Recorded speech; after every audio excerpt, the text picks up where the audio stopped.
आज सुबह जब लेह की ठंडी हवाओं में सूरज निकला तो शायद ही किसी ने सोचा होगा कि शाम तक ये शहर आग की लपटों में घिरा हो।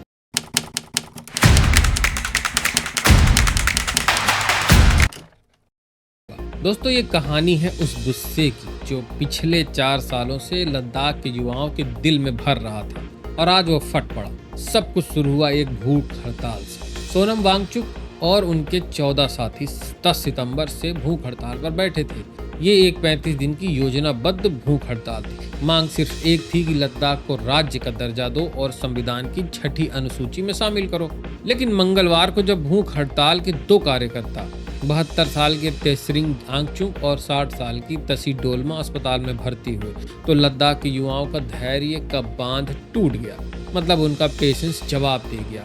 बुधवार की सुबह लेह की एपेक्स बॉडी के यूथ विंग ने बंद का ऐलान किया था और हजारों नौजवान सड़कों पर उतर आए। शुरुआत शांतिपूर्ण थी, लेकिन जैसे ही पुलिस ने अब बीजेपी ऑफिस के बाहर जमा हुए प्रदर्शनकारियों को हटाने की कोशिश की तो माहौल बिगड़ गया। अभी हाल ही में जेनजी प्रोटेस्ट नेपाल में हुआ था, कुछ उसी से इंस्पायर्ड मामला यहाँ भर शुरू हो गया। पहले आए पत्थर, फिर पुलिस के आंसू गैस के गोले और फिर शुरू हुई वो हिंसा जिसने पूरे लद्दाख को हिला दिया। बीजेपी का दफ्तर जलाया गया, गाड़ियां फूंकी गई और जब धुआं हटा तो सामने आया एक दर्दनाक सच। 4 लोगों की मौत और 45 से ज्यादा घायल, इसमें 42 पुलिसकर्मी भी शामिल हैं। इस हिंसा को देखकर सोनम वांगचुक का दिल टूट गया। उन्होंने अपने एक्स अकाउंट पर लिखा, लेह में बहुत दुखद घटनाएं हुई।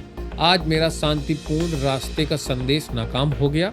मैं युवाओं से अपील करता हूं कि कृपया ये बकवास बंद करें, इससे हमारे मकसद को ही नुकसान होता है। उन्होंने अपनी 15 दिन की भूख हड़ताल को तुरंत खत्म कर दी। लेकिन सवाल यह है कि आखिर इतना गुस्सा क्यों?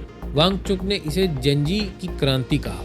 हजारों पढ़े लिखे नौजवान पिछले 4 साल से बेरोजगार। 2019 में जब लद्दाख को जम्मू कश्मीर से अलग करके केंद्र शासित प्रदेश बनाया गया तो वादा था विकास का, लेकिन मिला सिर्फ निराशा।